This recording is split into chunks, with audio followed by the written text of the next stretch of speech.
I started watching guitar building videos here on YouTube, and then one day I saw Bilzar create his coffee guitar for his mates over at Copper Coffee. This was the inspiration, and the more I thought about it, the more I needed to do it. We had access to coffee, but unfortunately up until now I had never even adjusted a truss rod, never mind installed one. I'd also never seen a guitar made out of green coffee, so I thought this is where I would start. To keep it simple, the idea was to do a partscaster of sorts. We were going to write out the body and then fill that with the green beans and the epoxy.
The body all prepped, it was time to fill it with the beans and the epoxy. We liked the look of the beans without being sanded through, so we needed to preserve the beans while they were in the body. This proved a challenge with the arm curve, so what we did was we took a piece of vinyl flooring, glued it to the body of the guitar in the shape of the curve, and then continued to fill the beans and the epoxy into the guitar. Fortunately, when I started the pour, I had left out the fact that there was a hole in the cavity where the electronics go. So when I started the pour, all the epoxy ran through this hole, flooded my tray at the bottom. I then poured in some by mistake as well, so I had to give it a good clean before I could carry on with the pour. With the pour, the idea was to get the beans as full as possible, but without going higher or over the borders of the guitar body.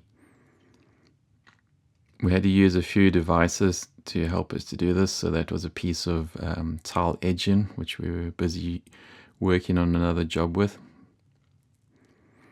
And then it was just slow going, slowly pouring in a bit of epoxy, topping it up with beans, agitating as many bubbles out as possible, and then just spending a whole lot of time making sure we're happy with each bean and its placement, checking for any defect beans or anything that didn't look like it belonged in the guitar there.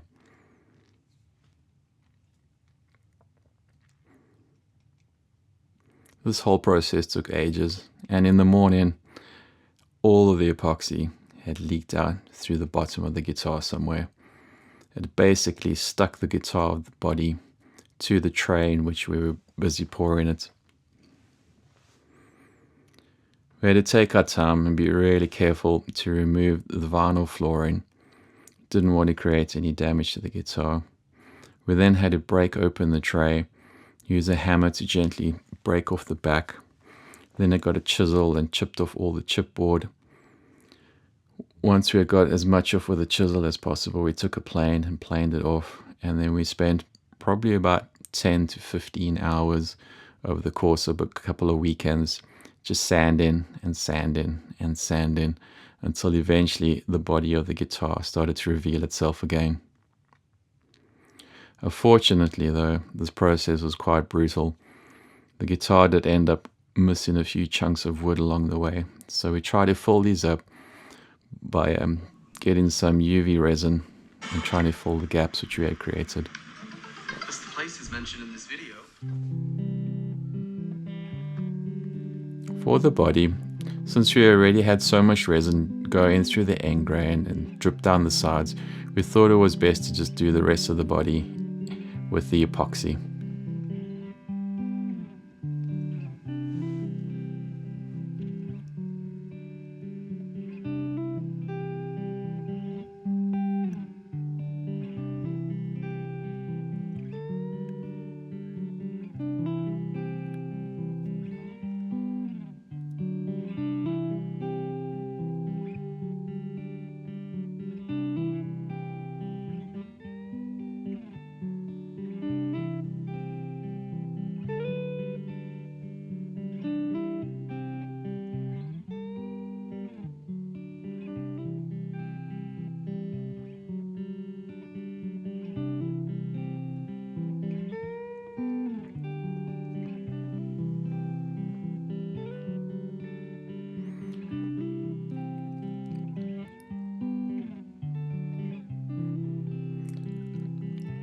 After completing the top bore, the guitar looked awesome on the top. The bottom, however, not so much.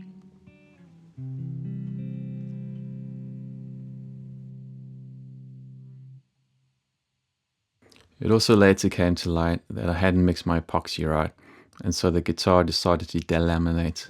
We had to scrape off all of this and then start all over again with the top bore. To create the headstock, I had originally used the AeroPress, some cups we had lying around the house, and our Loring to create ourselves a headstock shape. This was a bit rugged at first, so we went to the oscillating sander to finish off the job. In the end, it was ultimately the oscillating sander which determined the end shape. We thought, however, we had something original and unique to us. It was then time to call on somebody who actually knew what they were doing. Meet Jack. Jack had all the screens, CNCs, sanding machines, and appropriately sized drill bits to get the job done.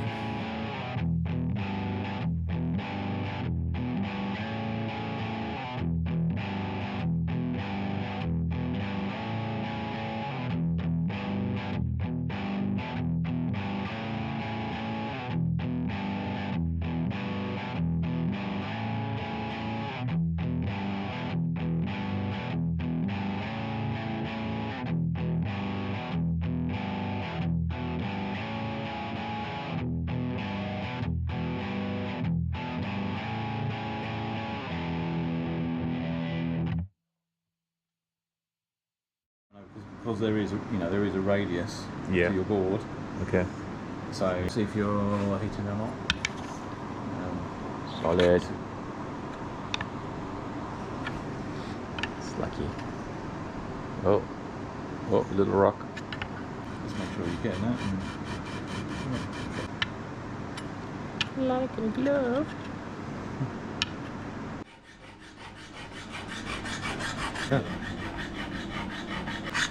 At this point, you're just going to stick to roasted coffee, isn't it? Yeah. Hey? Happy with videos? Yeah, I don't mind. It was great to spend some time with somebody who knew what they were doing. I learned so much through the process, and I want to thank Jack for all the effort and time he put into teaching me. If you're ever in need of a service or a custom job on a guitar, I definitely recommend giving Jack from JC Guitars a shout. For the strings of the guitar, we were super stoked to find out that we lived in the same town in which Rotor Sounds produced their strings. We got to meet up with Jack from Rotor Sounds, who gave us a tour of the factory, showed us how all the strings were made, and up until this point I had never really thought about how a string was made, but knew that it was important to the overall sound of the guitar. It was really interesting seeing the new technology and way of winding strings compared to the hand wound strings.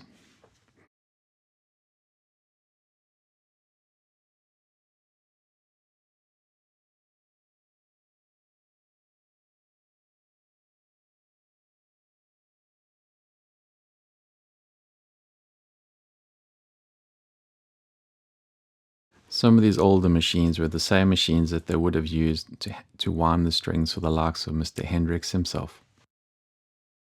Goodie bag in hand, it was time to put the strings on and make sure that all the guitar actually worked.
With the guitar working, it was finally time to head on down to Brighton, where we could share the guitar with all of those who attend the festival.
Normali caffè.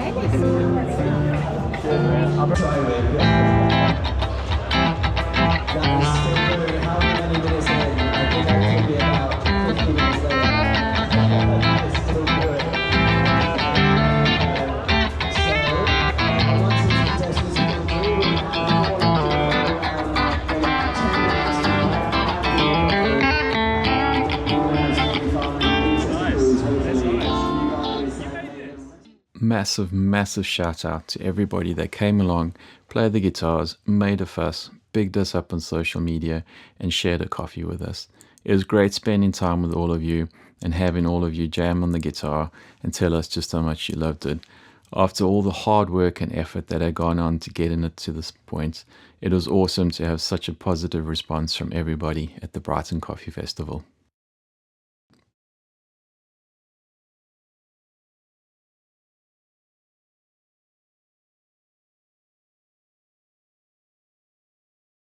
We have since committed to a few other projects, and so if you spotted the bass in the background during the videos, then give us a like and a subscribe, because that will be our next video. Till then, let me leave you in the hands of Mr. Paul Burke.